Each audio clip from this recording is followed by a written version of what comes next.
All right, welcome everybody. This is Lance Luke and Martin Pea, part of Ask the Building Expert Masterclass webinar series, and we have a hot topic today called Full of Hot Air Conditioning in Hawaii Schools. Now, you guys probably heard stories about air conditioning and no air conditioning and students kind of baking in their classrooms that don't have air conditioning or proper ventilation or trade wind. So we're going to give a little insight about these issues and really like what happened after so many years of trying to get money for the schools and trying to put air conditioning in.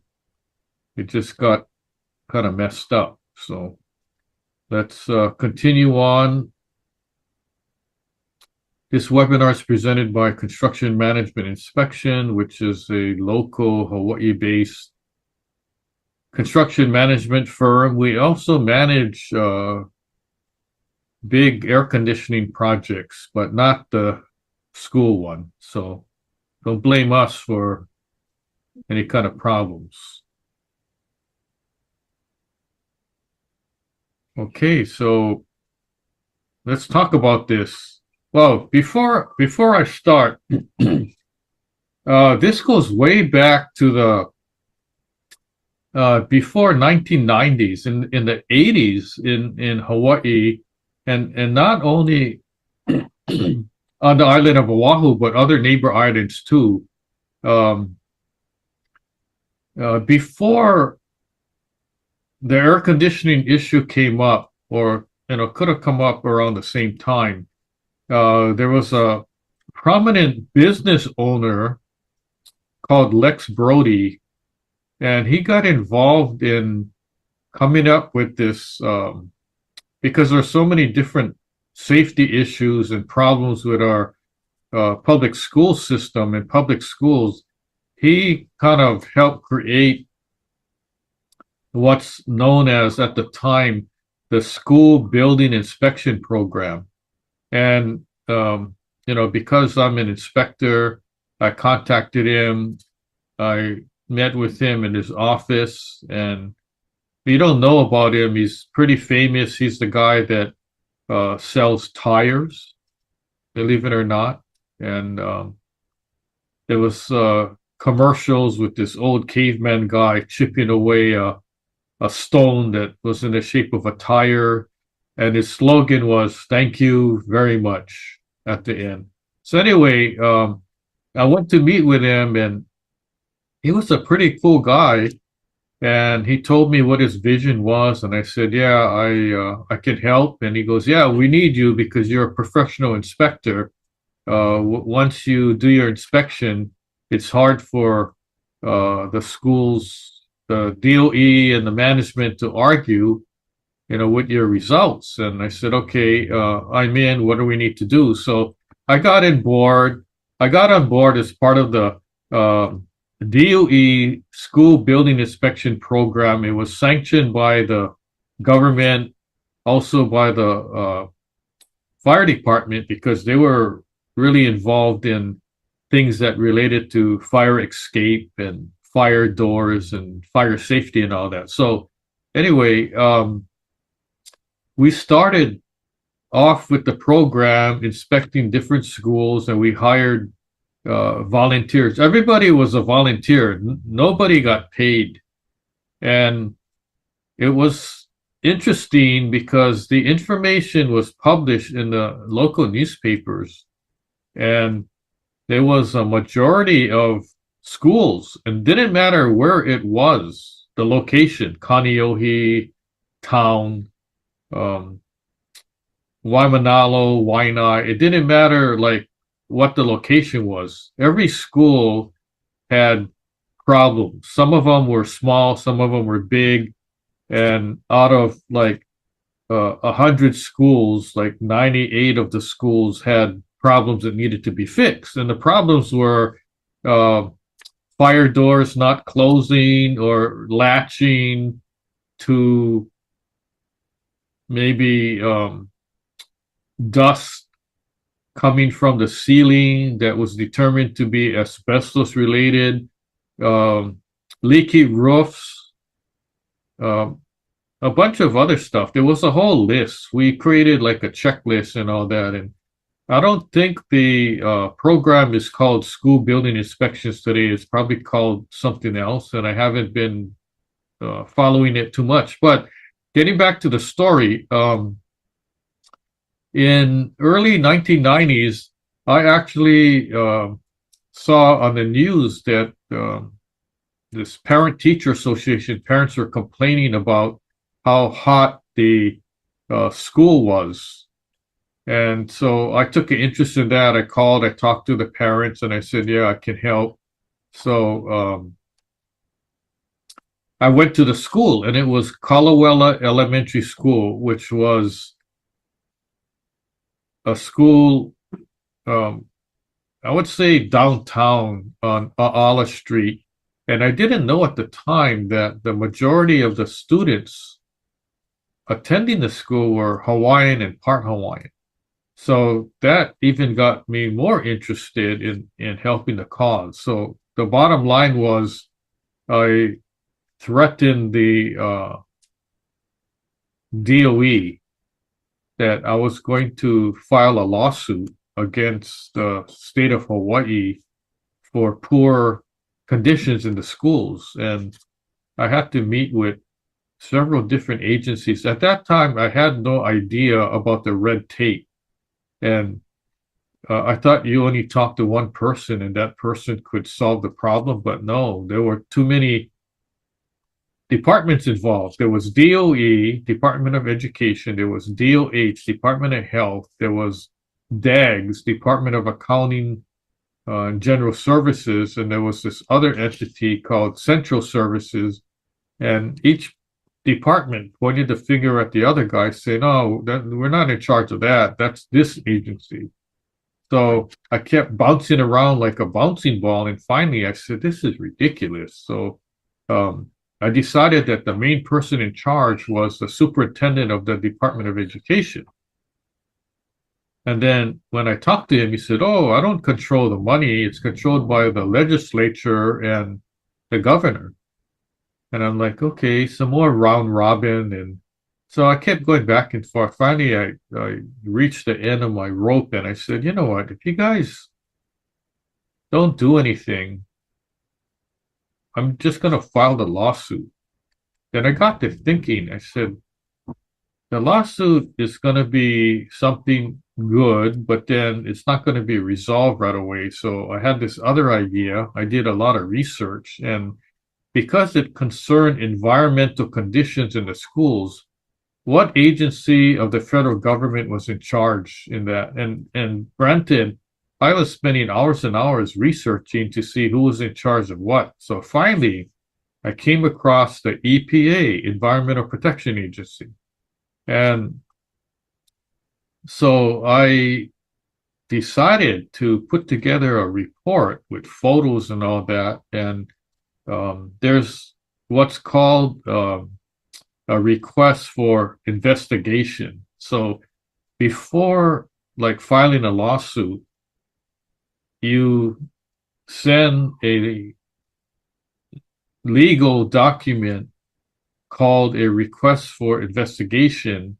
And I just put down the bullet points of what I thought was a problem that didn't follow federal law regarding clean air. I cited the Clean Air Act and other miscellaneous provisions of different other acts, and then also attached a copy of my report that had my findings, photos taken of the classrooms, and temperature readings and all that. So imagine a student sitting in a classroom trying to learn,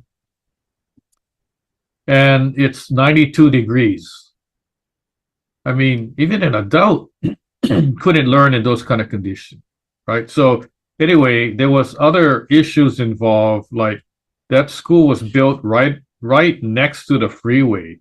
So in the cafeteria, it was so noisy, and dusty because you're getting all the exhaust fumes from the cars and all that. And um, the parents invited me to have lunch, tour the campus and have lunch. So I said, oh, okay. Oh, good. Free lunch. I'll go for that. And then it was, I remember it was turkey, mashed potatoes, and corn or something. And so I, stood in line. I got my plate. I sat down and I looked and I said, oh, they put pepper on my mashed potatoes, and I don't necessarily eat pepper. Um, so what's going on? And the parent next to me said, no, no, they don't put any pepper. And I go, well, what is this then? And then she looked closely and she looked at hers, and everyone's mashed potatoes had these black specks. And then we determined that the black specks are coming from the freeway. It was kind of blowing in through the screen, and the screen was kind of dirty, and it was this black stuff. And I'm like, ooh, I don't think I'm going to eat this. Oh, it's okay. Just scrape the top off and you can eat the rest. I said, oh, okay, good idea. Maybe I'll try that. So anyway, long story short, well, the story is already long, but to make it kind of shorter, I kept fighting. I had meetings with the state. It was on the news and everything, and it got ridiculous. And then finally, I met with the head department of DAGS, the Department of Accounting General Services, and he said, "You're like an activist. Why are you doing this? You get kids in public school." I said, "No," and then he was more confused. He said, "Well, why are you doing this?" And I said, "Well, I'm not really an activist. I'm an advocate for the children, and I was fortunate enough to have graduated from Kamehameha schools, and I found out that Kalawala Elementary School has a majority of Hawaiians and part Hawaiians, and I said, I'm for the kids, okay? Let me back up a little. I had studies from the nurse's office. Every school, they got a nurse office. If you're feeling sick, they send you there. And the report showed a high percentage of students just like calling in sick or attending school and getting sick in school. And that was because of poor ventilation and the heat and all that. So getting back to the issue of how can anyone study under those kind of conditions? So imagine, you have an office job, you go to your office and it's 92 degrees. How can you work, right? If you're in a union, you just leave and say, I'm not working in these crappy conditions. So anyway, what happened was one day, and this is like several years going on. And then one day I got the call from a parent and said, "Hey, Lance, did you hear the news?" And I said, "No, what's up?" He said, "I don't know what you did, but the news in the newspaper this morning, it said the governor," and it was John Wahehe at the time, the governor released $750,000. They tapped some kind of special fund to provide air conditioning for that specific school. And I go, oh, wow, that's like a miracle. So I went and got the newspaper. Sure enough, there was an article. And I felt really proud because all the time and energy I spent, resulted in something magnificent, something really good. And I calculated all the hours and my time and energy, and it was like $35,000 of my time that I basically donated just to help the cause. And then after that, I started getting calls from Royal Elementary School, Baldwin School on Maui, going, "Hey, we heard you helped the school. Can you help us?" And I said, "No, unfortunately, I'll tell you what to do. I'll give you my work product and just do the same thing that I did," right? So I really don't know what happened, but I felt at the time that I was kind of like a hero. And years later, the same problem came up where many schools, were built and exist without air conditioning. In the past, schools didn't need air conditioning because we had trade winds. But guess what? Over time, we have climate change and the climate temperatures getting hotter, right? So the schools that used to be okay without air conditioning, they're not okay, right? And one example would be Campbell High School out in Alva. I mean, I went to some of their classrooms that didn't have air conditioning, and man, you're going in there feeling like a baked potato just sitting in class. So what are the conditions, right, in the classroom? Hot, uncomfortable. It's not a good place to learn.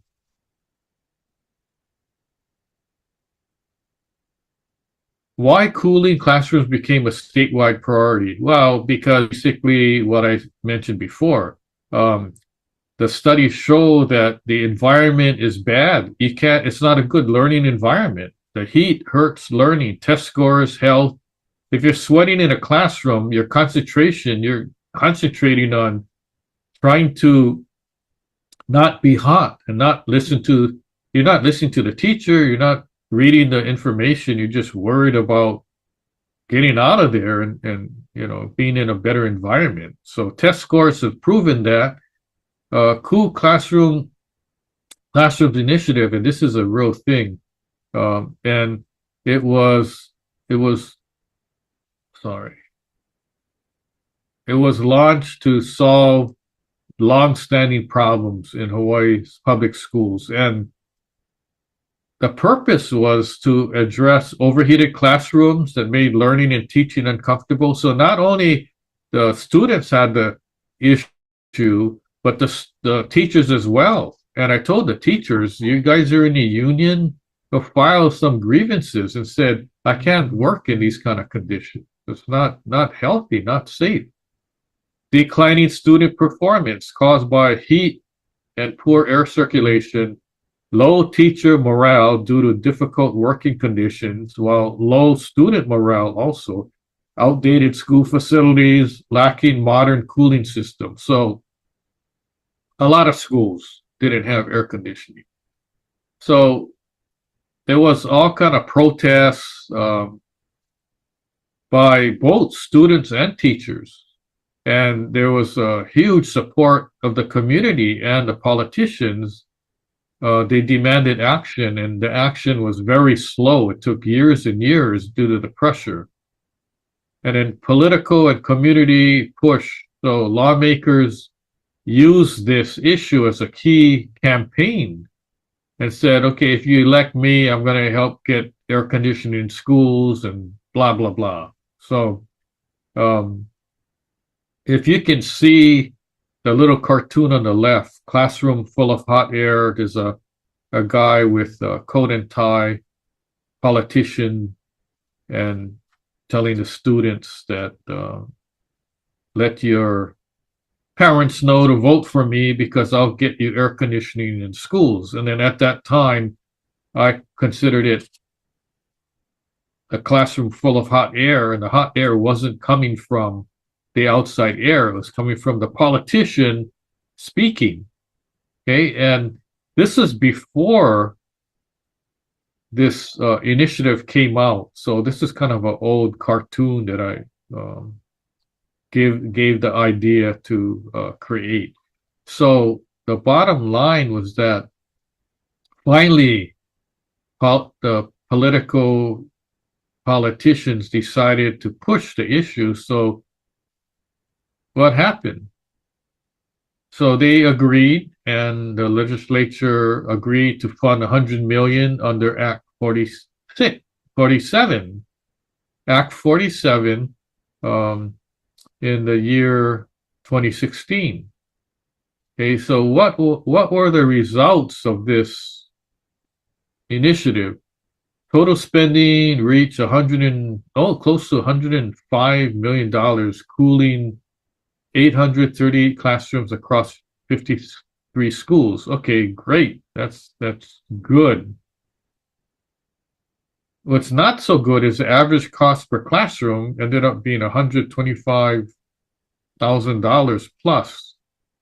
An additional 200 million was from Act 119 in the year 2015, and then it created confusion over the total spending. So, who are accounting by the state agency? So excitement kind of waned, early optimism versus reality. When the program first began, there was like heavy excitement and high fives, high public expectation, and it was a good thing. However, as implementation progressed, several issues surfaced. Project delays, installations took much longer than expected, which is pretty common on a capital improvement project, right? Rising costs, expenses exceeded initial budget and estimates, which is probably the norm. Inconsistent system performance, some air conditioning units worked poorly or failed early, and things started to go downhill. Limited reach. Many schools still did not receive the promised cooling systems. Maintenance challenges. Many air conditioning units wore out quickly, requiring frequent replacement, or they just broke down. What happened here? The true cost, verified average of $125,253 per classroom. Reports showed that installing air conditioning systems averaged this high cost, surprising many taxpayers. Okay, so here's a caveat. If you take a big classroom and you install a couple, maybe 4 split system units in there that can cool the whole classroom, it's not going to cost $125,000, because how much does it cost to air condition your whole house, right? Maybe between 35 to 50,000 or something like that. So some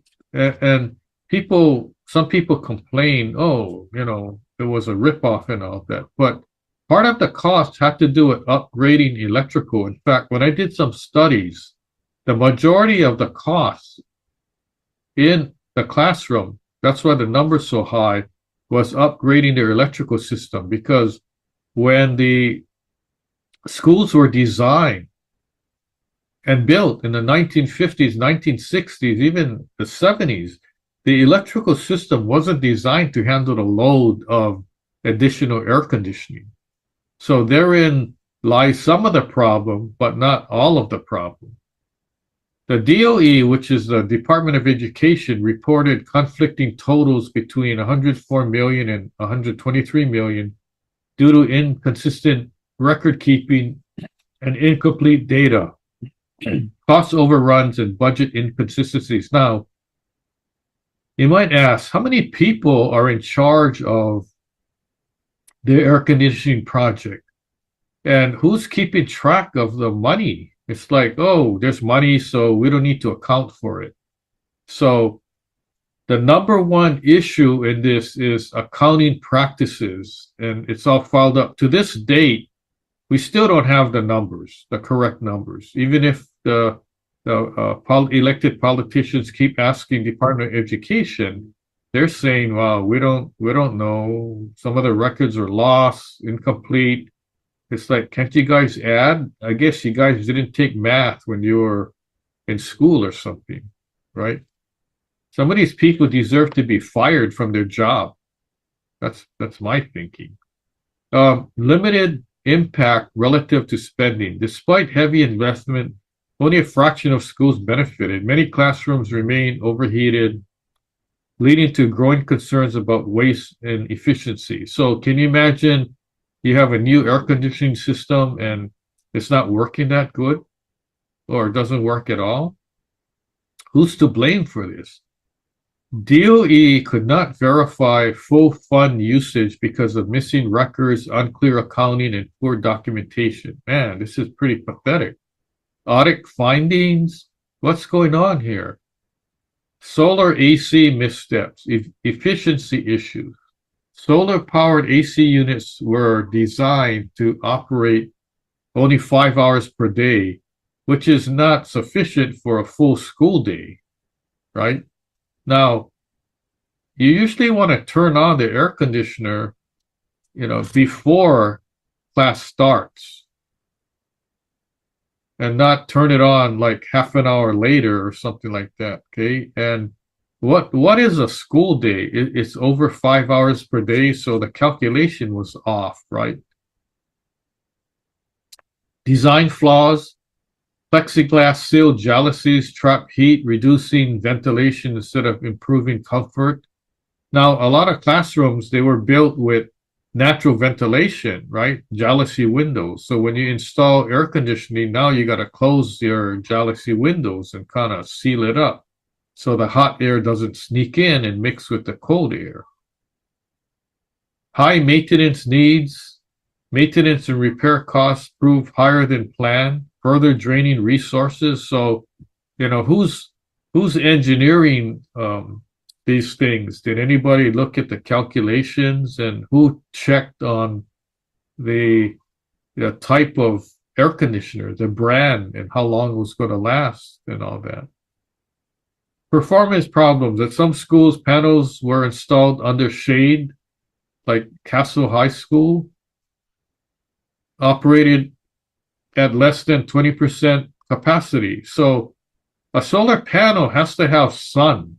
If it's located like under a tree or under a roof or in an area where there's no sun, it's not going to get 100% maximum performance. So similarly, if you have like panels in areas where it rains a lot, it's not going to get that much sun. So that could be kind of determined in advance. Whereas if you're on the west side, like Waianae, you get a lot of sun.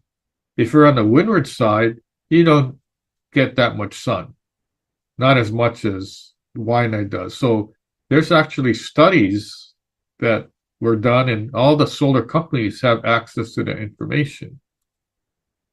Let's talk about equipment. Short equipment lifespan. Batteries and key system parts degraded faster than expected, requiring early replacement. All right, that's like, product failure, manufacturer defects, oversight failures. Number one, poor planning and execution. DOE had no reliable accounting of project costs.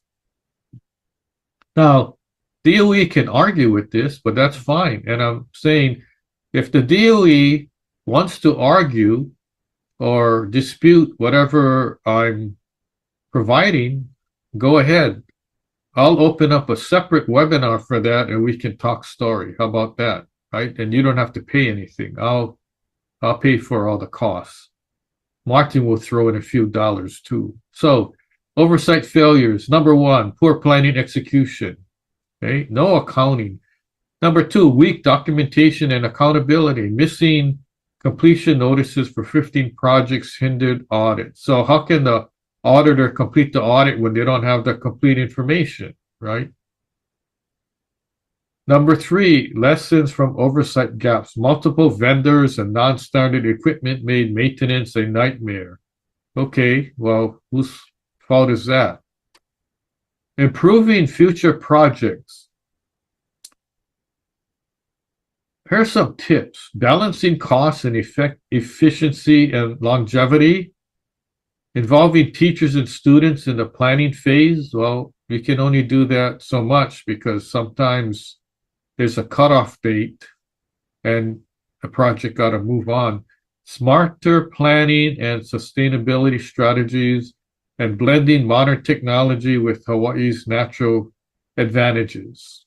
Okay, so there's a lot of things that coulda, shoulda, woulda, or it's a lot easier to point fingers and look back and say, hey, someone screwed up, or maybe not someone, maybe multiple departments or multiple people messed up. It's easier to point the finger and say it's a big screw up, right? It's harder to plan for the future, but you got to look back at the mistakes and errors and promise not to do that again, right? There has to be better methods of accounting and accountability, and not just writing checks and saying, all right, here you go ahead and get the work done, and later later on, we find out that the project was a failure, right?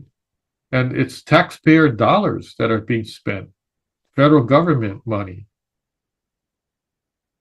So, in a nutshell, that's what happened. And let me go through real fast what you miss.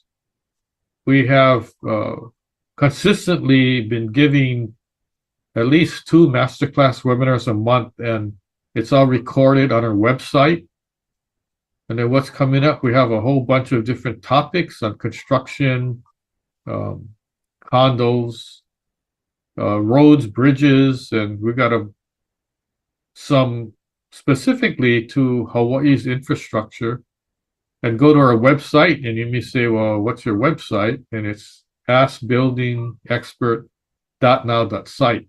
So in that big website, we have expert websites. So we have websites within a website.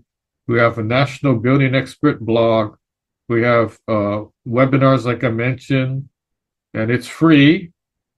And then we also have books on different topics. I think by now we have over 80, maybe 90, close to 100 books. I kind of lost count already.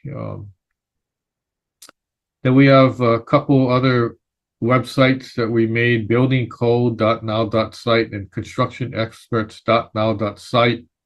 And basically, that's the end of the presentation. And I'm going to take questions. You got questions, we got answers. I could talk another hour about my stories about that one school, but this presentation is really not for that, but maybe at a later date. So I'll bring Martin up and see if there's any questions that came in. So Martin, you're on. Okay, I'm back on, am I? Yeah, I can hear you. You're not full of hot air, so that's a good thing. Don't mind all my laughing. I turned off my mic so I you wouldn't hear all my laughter. Well, that's good. If you're laughing about our politicians or our DOE people that screwed up, yeah, it's kind of a big laugh. But yeah. Well, no, it's multiple reasons because my wife, she taught over at Castle for 25 years. So in the background, I was kind of telling her she'd be interested in this because she was in the middle of a lot of that problem with air conditioning, with the portables at Castle and all that kind of stuff. So she had first-hand experience with all the problems that they had. Yeah, that's right. Well, when she first started, there was no air conditioning, and then after that, yeah. So I mean. Yeah. She was a math teacher, so I think she should have taught more math to those DOE people who are supposed to do the accounting of the air conditioning. But yeah, maybe when we do another segment, we got to interview her or something, put her on a panel and let's see what kind of complaints she has. She shouldn't be scared of talking because she's retired now, so there's no repercussion against her. Right? No, that's right. So we were kind of laughing in the background. I was telling her though, what was going on. But I think it might be a good follow-up webinar on. So where are we today on all that? Yeah. Okay. Good. But okay, let me hit the questions that have come in here. First one that we got here is: should Hawaii continue investing in costly AC systems, or focus on redesigning schools that naturally stay cool without them? Oh, interesting. Okay, so my comment is the new schools today got to be designed with air conditioning. Okay, and then windows too. So, and you don't have to run the AC all day. So let's say it's a cool day, it's during the winter, you got trade winds. Open the windows. You don't need to use the air conditioning. So use air conditioning only when it gets hot or the humidity gets high. And so the air conditioning, how it works is even if it's not hot but there's high humidity, you would still use the air conditioning. Okay, so the new schools will be built with air conditioning. The older schools, here's the problem. we can't just knock down old schools and build new ones in its place. That's too costly. So it's a retrofit. So what we're trying to do is keep the old school buildings, but then add in air conditioning, which means upgrading the electrical and putting air conditioning in that the buildings never had it. So you're talking about an electrical upgrade and then coring through walls and ceilings or whatnot to run your electrical conduits and your condensate piping and all that. So it's not as easy as you think, but it shouldn't be that costly.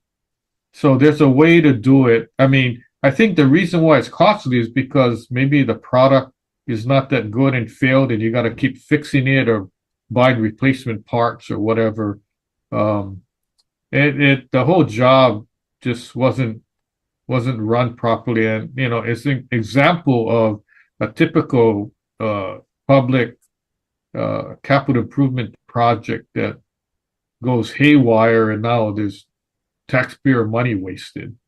So I think the retrofit is going to happen. The design is already there. So moving forward, I think we just got to spend more time, money, and energy in designing a better system and monitoring the installation and accountability. So I can't figure out. You have one school, right? You take the that school, install air conditioning, and get all the paperwork.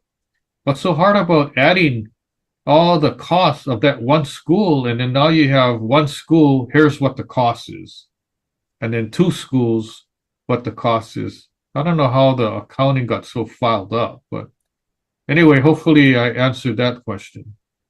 Oh yeah, yeah. Actually, when you were mentioning that, I kind of flashing back to stories from my wife that have the repair guys coming in during school to try to fix the air conditioning, when it was shutting down and all that kind of stuff. So yeah, I didn't realize my wife and our family had a lot of experience with what you were talking about until you shared all these stories. So. Oh, yeah, interesting. Well, somebody called me and said, "Hey, you know anything about the air conditioning?" Um, my kid keeps saying that there's these repair guys coming in every week to fix, and then doesn't seem to work. And I said, tell your son to tell the workers, give him the tools, and then the students will fix it themselves. Maybe it'll work properly at that point. So we'll see. Oh yeah, yeah, yeah. So a lot of interesting memories here. Let me ask you the next question that's come in here is who should be responsible for ensuring the success of large public projects like the Cool Classrooms Initiative? Engineers, contractors, or policymakers? All of the above, but the main focus is the department that's in charge of the air conditioning, and that's under the Department of Education, right? Department of Education, what is their role? Their role is to educate. Their role is not construction, right, or air conditioning, but um, it's their schools, it's their building, right? So they gotta take ownership and do the proper accounting and all that. So in the DOE, there's people that help monitor construction and there's workers that actually work with third-party contractors because DOE doesn't have its own construction department that can install air conditioning and all that. They have workers that can repair and all that, but major construction like this initiative, no, it's all hired out. You go for bid and then you look at the bids, and then so the DOE is working with a third party contractor. So the DOE is like the project manager, so to speak. So the project manager is the one that would be in charge. So there was multiple screw ups along the way. It's kind of pathetic and disappointing, but that's where we are today. So let me ask you, thank you for the answer to that is, you're saying a lot of the problems was the accounting and all the paperwork and keeping track of it. So are there multiple parties involved from all of the different areas that making sure they get all Yeah, the, whatever the documentation and blah, blah, blah, to make sure that the things are being properly handled, right, accounting wise and all that, yeah. right. There's not only one person to blame. There's multiple parties, there's multiple entities. You got engineers, you got contractors, you got your um, manufacturer. So XYZ product, where the PV came from, XYZ company, where your air conditioning came from. You got a lot of moving parts in all this. And there's, if I have to make a list and write down names and write down percentage of liability or responsibility, it'll be a fairly long list. And I'm not talking about, 5 or 6 people. There's many people involved, and there's a whole hierarchy because uh, in the DOE, you have your superintendent, and that person is in charge of everything, basically, right? And the politicians are saying, hey, we finally got approval. We voted, and the majority voted, and we got approval for the money. We gave we gave you guys the money. Now what happened to it, right? You guys squandered it. A lot of it was wasteful. Um, I mean, it's not 100% total disaster because some buildings, the air conditionings are working properly, but a lot aren't. So that's the problem. So it really seems to come down to, I mean, good project management from some role somewhere, yeah, that keeps it all kind of together from the accounting to the actual work products and work done, yeah. So I mean, sounds like a major project management kind thing, but it's a matter of keeping that all together, yeah. Right. Yeah. You got it. Okay. Next question we have here is how can Hawaii balance student comfort with long-term sustainability and energy efficiency? Hmm. What was that again? How can Hawaii balance student comfort with long-term sustainability and energy efficiency? Oh, okay. There's there's many studies, EPA, Department of Health, um, and I must have read thousands and thousands of reports and all that. And one thing I like about government is they have a lot of data. So um, there's Indoor Air Quality Act, and there's a lot of information about that. And um, that was the act that I cited, one of the acts, and said if you have a classroom that's 90 degrees, that's not consistent with the proper temperature of a classroom. And that falls under the indoor air quality because not only the clean air, but also the temperature, right? So there's a lot of different things that I researched on and grabbed in my studies in order to prepare my request for investigation. Because when the government issues standards and you quote those standards, nobody can argue. They can argue, no, that's not true. No, that's not true. Well, it's true that a classroom should not be 90 degrees. Okay, that's factual. They can argue, the specific school can argue, no, it's not true. It wasn't 90 degrees. Okay. Oh, well, let's go to the classroom and let's take a thermometer and let's see, right? So those things can be proven, and once you prove it, then they go to the next excuse, we have no money. Okay, so the idea is to look at all the excuses that may come up and try to overcome that. And, I was so happy when I found out that we're fine, after all these years, we're finally moving along in the air conditioning. And it took many uh, meetings and protests from students as well as teachers to kind of lobby the effort to raise money for um, air conditioning in the schools. And my uh, thought process was, what could be more important than our kids, our keiki? Um, you know, and I invited the politicians. I said, if you guys don't think this is important, why don't you leave your air conditioned office, go sit in a classroom for 4 or 5 hours that has no air conditioning, and we'll see how you feel about it, right? And I didn't get any takers because they knew that they didn't want to be subject to those kind of conditions.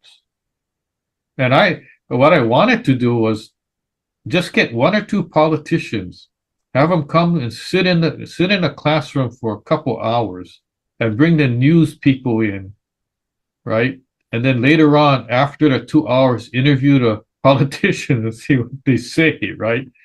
Oh yeah, I was cool the whole time. Yeah, we don't need air conditioning. I don't think they would have said that. I think they would have realized that, hey, we have a serious problem here, right?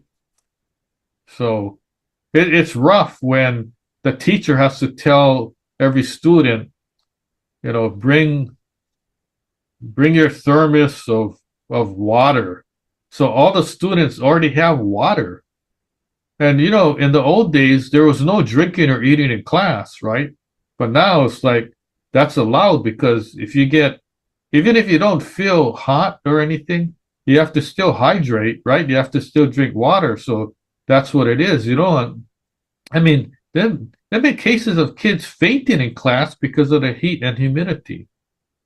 And all you got to do is go look at the school records and see how many people are sick and students are getting sick and oh, it's too hot and I can't concentrate and all that. So anyway, any more questions? Well, yeah, we have one more here, and I just want to comment on what you said. Yeah, a lot of times you got to put the people in the situation that everybody else is suffering before they realize how bad it is. So that's one thing. The political people sometimes they're like you say in their ivory towers, and they don't have the reality, like you say, of being in those uh, challenging situations. Well, it's interesting. You mentioned ivory tower. So guess what? The ivory tower is falling apart too.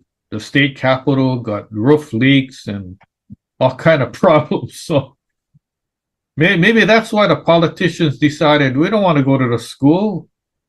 We're in our office and the roof's leaking, so we know what your problems are. So, well, whatever it takes, like you say, to get some action. That's the key is get some action. Yeah. Yeah, that's right. Okay, let me ask you this last one. What lessons from this initiative could help improve planning of future government-funded projects? See, how many projects could we apply this to? Yeah, almost every single one. So I would say, no matter where you are, what position you take, at least be aware. If you choose to get involved, that's fine. It doesn't matter. We're talking about the public school system. It doesn't matter whether the student is in a public school or private school. And it doesn't matter if you don't have any kids in school, right? What matters is it's your taxpayer dollars that are being used.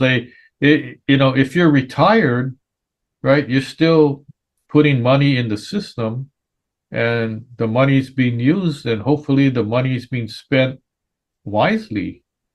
And that's why when I met with these department heads, they thought I had kids in public school and, I was just trying to fight them and all that. And they were kind of taken aback when I said, no, all my kids go to private school, but I'm fighting for the kids that may not have the means to go to private school and they're attending public school and they need help and you guys are not listening.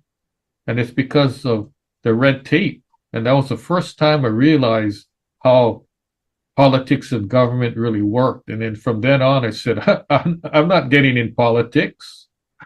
I'm learning, right? I'm learning, understand how it works, but I don't want to be a politician, right? I'd rather be on the outside looking in and being the one complaining. If you're in politics, you can only complain so much, but when you're outside, you can complain as much as you want, right? So, we got any other questions before we sign off? Oh, no, no, that's all we get, Lance, but good job today. Very Okay. interesting topic. Yeah, thank you. So, once again, thank you everybody for tuning in, and please support the cause. We want not only air conditioning, but we want to have a better environment for our school kids, our children that are in public school from kindergarten, or I don't know if they have public nursery school, but whatever age group from small kindergarten or before to eighth grade. Keep our buildings in shape and make sure it's safe for everybody, and the students do good in school. That's all we want and all we ask for. So hope to see you at the next masterclass webinar. Until then, we thank you and aloha mahalo.